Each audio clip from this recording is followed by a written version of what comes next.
pa lang, ako'y nagpapasalamat na sa tiwalang ibibigay nyo sa akin bukas sa araw ng eleksyon. Huwag kayo mag-alala, pagsisilbihan ko kayo ng tapat. Congressman Glenn Zumdi, nilagay ko pa ng puso, mga kalapati, tapos nilisog lang namin, inatas na sample ballot. The next day, I won. Yung 100 ko, nanalo against the 1,100 ng kalaban. That's the time I knew that the people, despite the fact that Biliran, my province, is perennially top 10 poorest province in the Philippines, the people have shown me that they have the right, that they have the capacity to rise up above money politics and choose the right leader. Yan ang pumatak sa isip ko. May utang na loob ako sa taong bayan. And that's why I did my best to serve them. Para lang po sa inyong kalaman, when I started as congressman in Biliran, Biliran was perennial top 10 poorest province in the Philippines. Ang poverty incidence po sa amin is 70%. Mantakin nyo na lang, mag-ibilang ka ng 10 taga-Biliran, 7 dyan, sobrang hirap ng buhay. 3 lang ang nakaangat sa buhay. Then when I became congressman, I was only congressman at the age of 32. Wala akong, except that I'm a lawyer, tinawag kami ng World Bank. At sabi ng World Bank, the best project you can make is i-concreto mo yung karsada mo, i-connect mo to the regional center, 22 times ang benefit niyan sa inyong sa tao mo. At yun ang ginawa ko. Semento ako ng semento ng kalsada. At the end of 3 years, just 3 years, the poverty incidence in Biliran was 30%. Nabaligtad ko yun. From 70% to just 30%. So magbilang ka ng 10 taga-Biliran, 3 na lang mahirap, 7 nang nakaangat sa buhay in just 3 years. For comparison, ang kalaban ko, ang nasimento niyang kalsada, 32 kilometers in 12 years. Ang nasimento ko, 31 kilometers. Talo ko na 1 kilometro, ha? Pero 3 years lang. Oh, you see? Nakapagawa ako ng universidad which pump in 100 million pesos every year to the local economy. Doon, nakabuelo ang probinsya namin. And then, tumating si Smartmatic at tinaya ako. And that's the reason why I will never forgive them. For one, nung naging congressman po ako, bumili po ako ng 14 na school buses. 10 na lalaki, 4 na medium. Kasi yung medium yun yung aakyat sa bukid. Kukunin yung mga bata doon. Kasi hindi pwede yung malaking bus kasi isa lang ang daan, hindi makaikot na, hindi na makabalik. Oh, so, I served 7,000 high school students every single day. I picked them from their barangays, send them to school, and back without paying a single peso. Wala kang babayaran kahit piso. And you know what? It only takes 1 peso and 50 centavos to send a poor child to school and back every single day. 1 peso and 50 centavos kapag hindi nakawin ng inyong mga politiko. It will go a long way. At alam kong hindi ako magnanakaw kasi nasa harap ninyo ako tumitira sa gobyerno. Isang patunay, si Harry Roque, nag-congressman din yan. Si Attorney Vic Rodriguez, nag-executive secretary din yan. Ako, nag-congressman din. Anong common denominator naming tatlo? Nagsasalita laban sa gobyerno. The fact na wala kaming takot magsalita laban sa gobyernong ito, ibig sabihin, wala kaming ninakaw na kahit piso. Di po ba? Sana nyo yung school bus na yan, among many others. Nung nawala po ako sa pwesto at dinaya pa ko ni Smartmatic, sinunog po nila yon ang kalaban ko. Nandyan pa yan sa internet, you can check it. Sinunog nila. Ang 4 hinulog sa pangin. Ang iba sinunog yung 5. You see, gaano ka-destructive yung politika sa ating bansa. But the bigger problem, mga kababayan, yung election system. Kapag ang election system natin ay nabibili, sino ba ang pwedeng bumili ng posisyon? Ang drug lord, ang wetting lord, ang crime lord, at lahat ng lord na wala sa langit. Yun ang pwedeng bumili. Bakit? Sila lang kasi ang may pera. And you add the spice ng mga kalaban nating bansa. We have a claim to Sabah in Malaysia. We have a claim to the West Philippine Sea with China. Oh, we are vulnerable to insidious machination by spies. Kasi nabibili yung ating election system eh. That's why I fought hard, tooth and nail, hanggang pati personal aid ko nagsilbi sa akin for 12 years, pinatay na mga pulis. 20 of them. Pinakita ko nga sa mga nagkasama ko kahapon, nung ngipin ni Richard, 4 dito. Kalahati na lang ang natira. Nilagari nila. And I'm fighting the police until now. Yung bike, 20 pulis na pumatay, tumorture sa kanya. By the way, 92 ang sugat niya sa buong katawan. Pinakita ko rin sa kanila, yung hiwa niya rito, 4 na inches. Nilaslas nila, ang lalim. He suffered 92 wounds all over his body. It appeared to silence me. $3 million ang binayad ni Smartmatic doon. Pero walang epekto yon. Nilabanan ko pa rin sila. Because the lives of more than 110 million Filipinos are at stake. Kasama tayong lahat doon. So, mula 2010 hanggang ngayon, for 14 years, I kept fighting to free our country from Smartmatic. Without you actually knowing it. Without me actually expecting anything from you. But the fact that I'm a Filipino, obligasyon ko yan. I don't expect anything from you in return. Basta pinaalam ko sa inyo, I'm fighting this hanggang umabot ako dito sa Maisog. Umabot din ako sa sa Houston. Kalaban ko si Smartmatic. Let me show you just an example. Kung makita po ninyo, ito revision report po ito. Balota po itong binuksan talaga ng House of Representatives Electoral Tribunal, certified true copy po ito, ha? Sa likod po nito, sa baba, nakalagay kung ano ang estado ng mga balota. Nakasilyo, malinis, walang kaliskis ng isda, walang upos ng posporo, ng sigarilyo. Sa ibabaw, nandito yung resulta. Sabi ng makina, si Congressman Villafuerte, 163. Sabi ng makina, nung pinuksan yung balota at pinilang, ang balota pala niya ay 382. Oh. Sabi ng makina, 163 lang ang nakuhang boto ni Congressman Luis Villafuerte, Camarines Sur. Sabi ng HRET, hindi. 382 ang kanyang balota na may shade na Villafuerte. Sa makatwid, binawasan si Congressman Villafuerte ng 219 votes. Ang kalaban, ano namang sabi? Sabi ng makina, ang kalaban, 265 ang boto niya. Nung binuksan ang balota at tinirang, 97 lang pala. O, dinagdagan ang kalaban ng 168. Si Villafuerte binawasan ng 219 votes, ang kalaban dinagdagan ng 168. Ano ang magagawa natin kung ganito ang klase ng eleksyon natin? And remember, certified true copy po ito. I can give this to you. You can see this for yourself. Nung December, nandito po ako sa North America. Pumunta po ako ng Houston at nag-execute po ako ng affidavit in the United States District Court for the District Court of Columbia. Ito po yung salaysay ko ng dayaan ni Smartmatic. Nung pinirmahan ko po ito para i-file sa District Court of Columbia, sinabi ko po sa abogado ni Oprah Winfrey, siya kasi ang abogado, kinasuhan ng One American News ng $2 billion na defamation. Nung binigay ko to sa kanya, sabi ko sa kanya, I expect Smartmatic to withdraw sa kaso. Aatras yan. Hindi nila kayang magtestigo ako sa harap ng American jury. True enough. This was filed December 10 last year. April, nag-withdraw si Smartmatic. Umatras si Smartmatic. Natakot siya dito. Natakot siya dito. So anong kilalaman dito sa maisog natin? Okay na. Tapos na ako doon sa preliminary. Bilisan ko na. 6 na taon akong nagsilbi sa mag-asawang hinayupak na to. Ayun talaga eh. Mag-asawang bangag. Ulitin ko na naman dito sa North America, kung si Lisa Marcos nasa harap ko lang. Sinampal ko na yan, kaliwat kanan, 3 beses. Yes. Gawin ko pang-4 para kay Harry Roque. Ihulog pa sa bangin.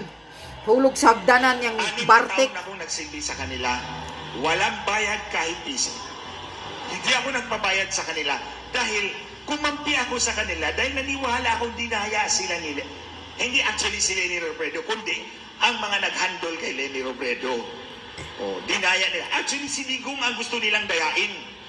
Ang problema, kinapos sila ng boto. Kung uubusin pa nila yung boto ni Gigi Marbinay, baka -1 na si Gigi Marbinay para lang manalo si Mar Rojas. Kasi ang ibig kong sabihin, mga kababayan, sobrang layo ng agwat ni Mar Rojas at kay President Rodrigo Duterte. Pero pilit nilang inabol yun. Ang problema, kung hahabulin mo, wala nang boto matitira kay Gigi Marbinay, naubos na kanakaw. So tumigil sila, switch to plan B. Yun yung kay Lenny. Naniwala naman ako kay Marcos, so sinuportahan ko siya without any condition. So 6 kaming technical guys, plus 2 mag-asawa. Palagi kaming nagdi-dinner sa kanilang bahay, bawat buwan. Pero sa 8 tao na yan, yung 2 mag-asawa, sa dulo, 3. Ako nasa gilid palagi ni Lisa Marcos. Kasi kami lang 2 ang nag-UOC sa grupo na yan.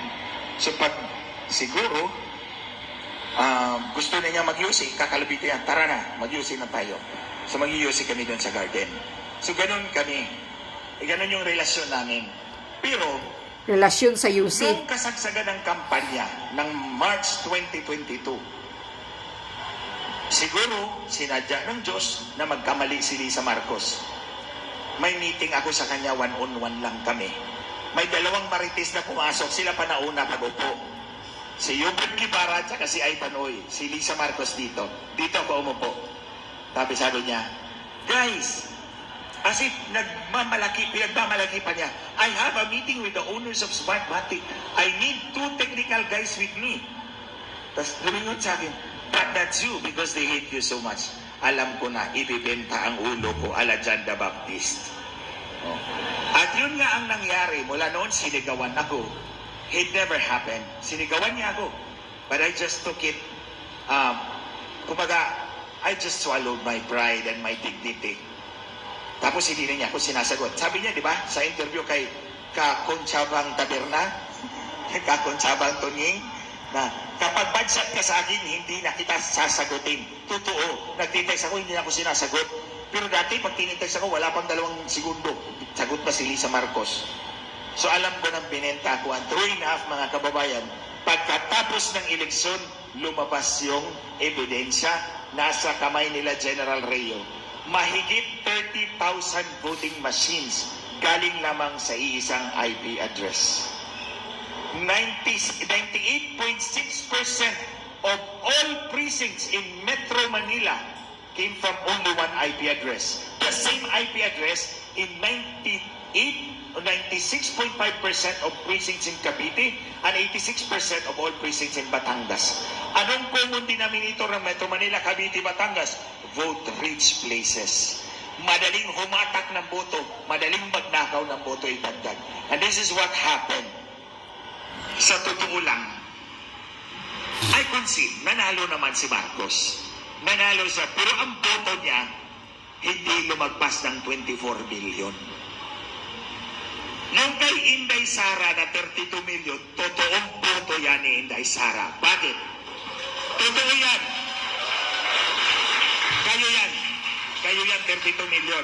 Pero, kasi si Lisa Marcos ayaw niya kay Inday Sara. Simula pa lang.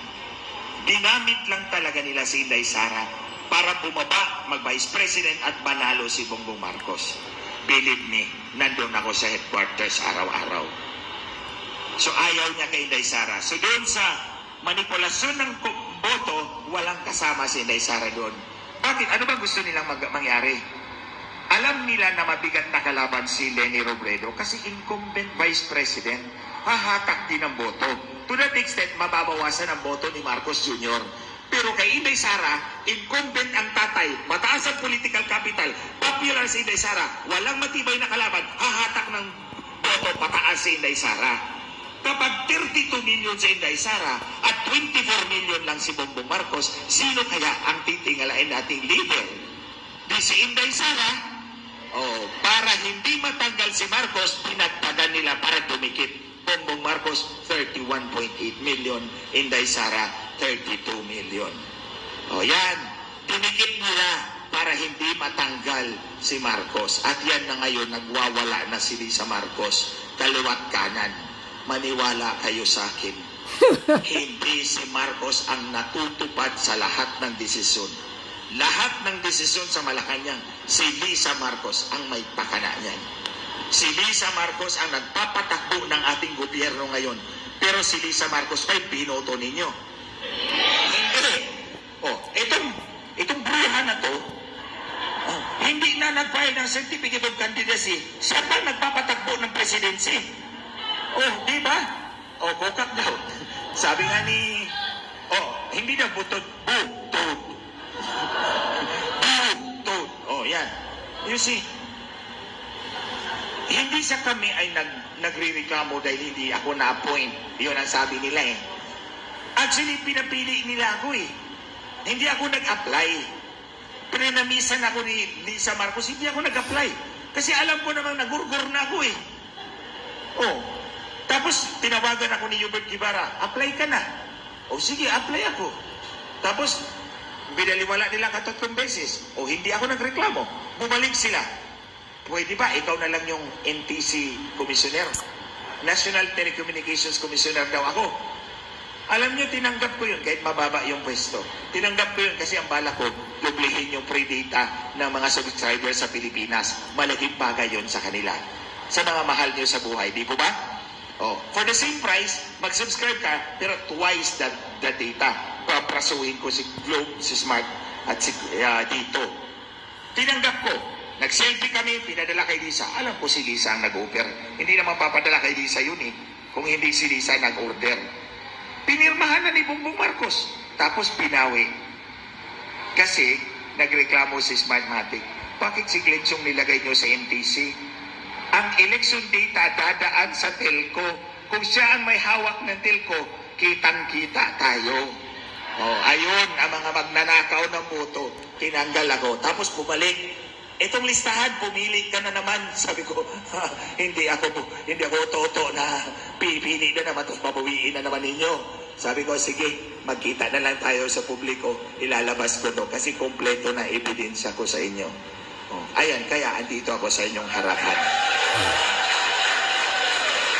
Tapos, actually, itong affidavit ko, gumawa ako ng 15-page affidavit. Pumunta talaga ako sa abogado, doon talaga ako nanumpa.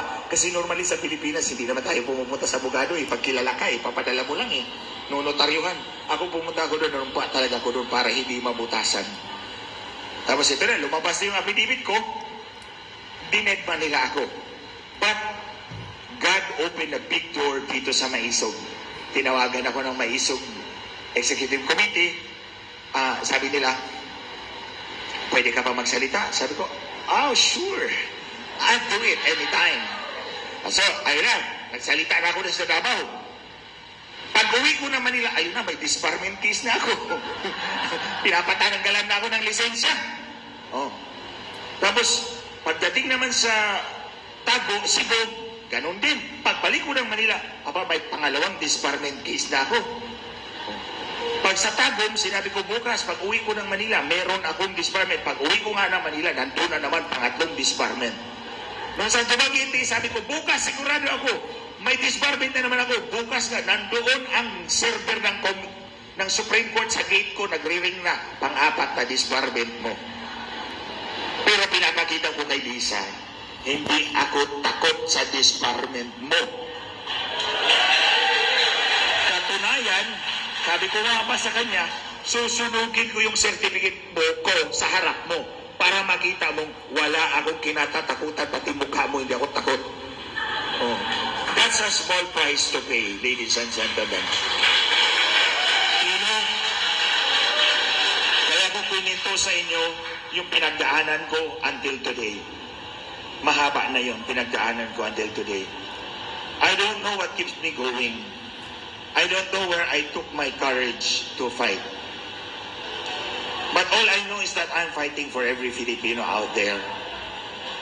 Because that is our obligation. That is my obligation as a citizen. Siguro naman kung kayo rin ang nasa kalagayan ko, you may also find the courage to stand and speak up. Kasi kung hindi,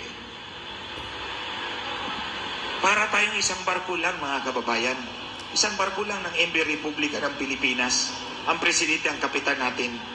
Lahat tayo, kayo at ako, si Harry, nasa steerage tayo. third-class passengers lang tayong lahat. Ang first-class passenger, yun yung mga bilyonaryo. Sila yung may access sa life rafts. Sila yung may salbabida, tayo wala. E kung pababayaan natin yung ating barko na lumubog, tayong lahat lulubog, di po ba? Kung pababayaan natin ang ating kapitan ay bangag, at nagpabangag-bangagan doon sa pilot house, ano kaya ang kinabukasan ng bawat Pilipino? Ito, speaking of bangag, natandaan nyo si Peter Lim? Yung kumpadre yata ni Presidente Duterte na pinakasuhan niya because of drugs. Last October 2023, na-dismiss po ang kanyang kaso. Oh, drug lord yan, Peter Lim. Wow. Nag-withdraw ang fiscal information. Yung information niya, ito yung criminal charge sheet. Final yan ng fiscal, nagkaso. Withdraw ng fiscal ang charge sheet, ang information laban sa kanya. Inaprobahan ng korte. Alam ko, at Harry, correct me if I'm wrong, the fiscal will not withdraw the information kung walang order ng Secretary of Justice. The alter ego of the President. Oh. Nakawala si Peter Lim. Wala na siyang kaso. Grabe ah. Quits. Kaya hindi tayo magtataka kung ang mga bangagwa parang sumpi ay dumadami na naman sa Pilipinas. O, di ba? So anong mapapala natin mga kababayan? You know, at risk to our lives, we come here to tell you about these things that are happening out there sa bansa nating minamahal. I know whether you, even if you are physically here, your heart is with your country and your people.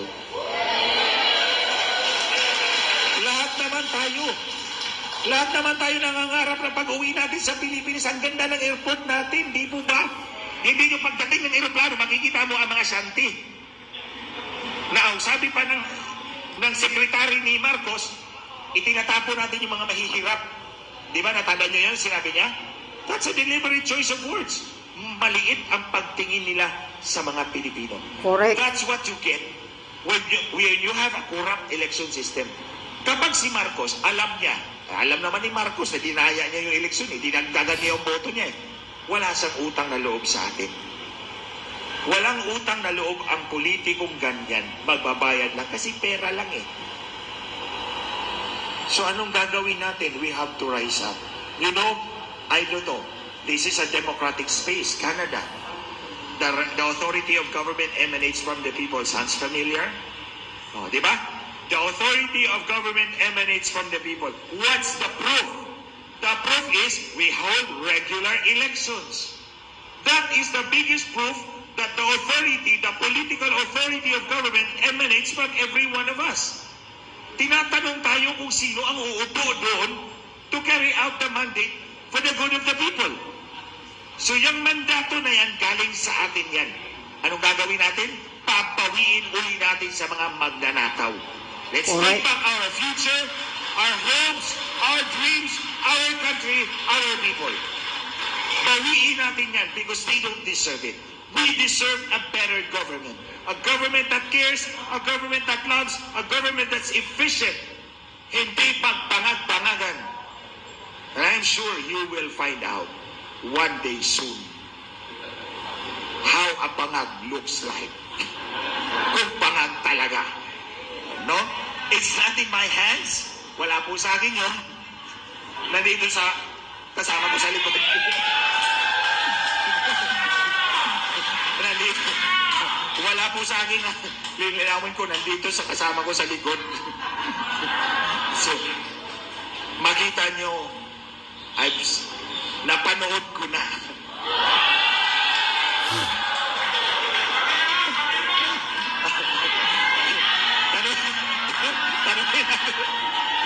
Anyway, mga kababayan, I'm very grateful for your time to come here. You found the time to come here and listen to us. Because we cannot go on a fight if we do not know exactly what we are fighting for. Di ba ba? It just so happens, si Harry, ako, si Attorney Vic, we're on the front lines. Pag sabi nyo, sulong mga kapatid. Tapos kami lang pala ang susulong. Mas mainam And you will agree, mas mainam na kasama niyo namin kayo sa gilid namin, sa likod namin, marami tayo. To make sure we will win. What I'm sure, mga kababayan, mananaig ang taong bayan. Evil will not last, no matter how powerful it is. Look at Nazi Germany. At the end of many years, it fell, it crumbled, and the people ultimately won. God ultimately wins. That's what I know.